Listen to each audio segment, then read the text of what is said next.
ஆன்மீக உலக அன்பர்களுக்கு முதலில் வணக்கம். இன்னைக்கு இந்த நிகழ்ச்சியில வாஸ்து சம்பந்தமா ஒரு முக்கியமான ஒரு விஷயத்த சொல்றேன். இதை கேட்ட அனைவரும் பயனடையலாம். நம்ம வாஸ்துல ஒரு பாகத்தை பத்தி சொல்லுவாங்க. அதாவது வடக்கும் மேற்கும் சந்திக்கும் மூலை வாயு மூலை, வடக்கும் கிழக்கும் சந்திக்கும் மூலை ஈசானிய மூலை, தெற்கும் கிழக்கும் சந்திக்கும் மூலை அக்னி மூலை, தெற்கும் மேற்கும் சந்திக்கும் மூலை அது குபேர மூலை அப்படின்னு சொல்லுவாங்க. இன்னைக்கு நம்ம என்ன சொல்றோம், இந்த வடக்கும் மேற்கும் இருக்கக்கூடிய பகுதியில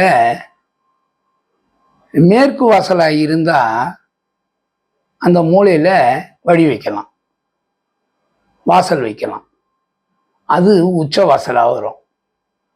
ஆனா அவங்க வடக்கு பக்க வாசலா, அத வடக்கு பக்க தெருவா இருந்து, வடக்கு பக்கம் இடமா இருந்து, வடக்குல இருந்து வடமேற்கு மூலையில உள்ள நுழைந்தால் அது நீச்ச வாசலா மாறிடும். வடக்கும் மேற்கும் ஒன்னா சேரக்கூடிய இடத்த வாயு மூலைன்னு சொல்லியிருந்தோம். அந்த வடக்குல இருந்து உள்ளே வரும்போது, அதாவது வடக்கும் மேற்கும் இருக்கக்கூடிய இடத்துல வடக்கிலிருந்து உள்ளே வரும்போது வாசல் வைத்தால், வடக்கிலிருந்து உள்ளே வரும்போது வாசல் வைத்தால் அது நீச்ச வாசலாகவும், மேற்கிலிருந்து உள்ள வந்தா அது உச்ச வாசலாகவும் மாறுது. இது ரொம்ப உஷாரா கவனித்து மேற்கு திசையில் இடம் வைத்திருப்பவர்கள், அதாவது மேற்கு திசை வாசல் வைத்திருப்பவர்கள் வடமேற்குல வாசல் வச்சுட்டாங்கன்னா அவங்க உச்ச வாசலா மாறிடும். அதே போல வடக்குல தெரு இருக்கும், வடக்கு பக்கம் பார்த்த வீடா இருக்கும், அவங்க அந்த வடமேற்கு மூலையில வாசல் வைக்கலாமா அப்படின்னா வைக்கக்கூடாது.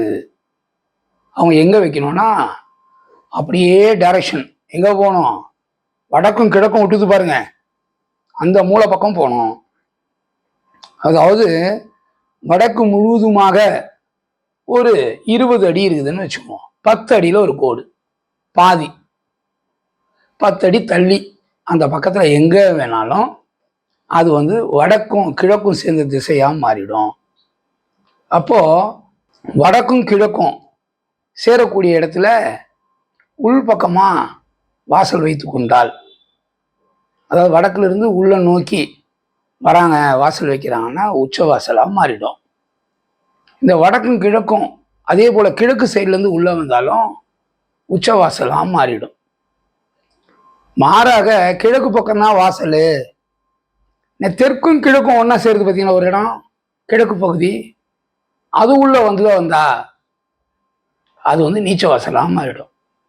கிழக்குலேயே கிழக்கு பக்கத்துல 20 அடின்னு வச்சுக்குவோம், அதுல பாதி 10 அடியை வச்சுக்கோ, ஒரு கோடு போட்டா வடக்குல இருந்து தெற்கு வரைக்கும் கிழக்கு பகுதியில் இருக்கக்கூடிய இடத்துல 10 அடிக்குள்ளதான் வாசல் வைக்கணும். அப்படி வச்சா மட்டும்தான் அது உச்ச வாசலா வரும். மாறாக தெற்கு நோக்கி, அதாவது கிழக்கு பக்கத்துல தெற்கு நோக்கி போய் வாசல் வச்சா அது அக்னி மூலைன்னு சொல்லுவோம். அந்த மூலையில கிழக்குல இருந்து உள்ள போனா அது நீச்ச வாசலா மாறிடும். கிழக்கு வாசல் தான், தெற்கு பகுதியை ஒட்டினார் போல கிழக்கு உள்ளே போனால் அது நீச்ச வாசலா மாறிடும். சரி, இதே தெற்கிலிருந்து கிழக்கு ஒட்டினா மாதிரி தெற்கு பகுதி வாயலாக இருந்தால் கிழக்கு ஓரத்தில் அவங்க உள்ள வந்தாங்கன்னா அந்த வாசல் உச்ச வாசலா மாறிடும். அதே போல தெற்குல நேரா தெற்கும் மேற்கும் ஜாயின் ஆகிற இடம் இருக்கு பார்த்தீங்களா, அந்த இடத்துல போய் தெற்குல இருந்து உள்ள போனா நீச்ச வாசல். அதே போல தெற்கும் மேற்கும் மேற்குல இருந்து உள்ள வந்தா நீச்ச வாசல்.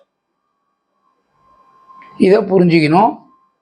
இதுல பாத்தீங்கன்னா தெற்கு சைட்ல தெற்கு வாசலுக்கு கிழக்கோடும், கிழக்கு வாசலுக்கு வடக்கு ஒட்டினார் போலும், வடக்கு வாசலுக்கு கிழக்கு ஒட்டினார் போலும், மேற்கு வாசலுக்கு வடக்கு ஒட்டினார் போலும் வாசல் இருந்தால் இது உச்ச வாசலாக கணக்கிடும்.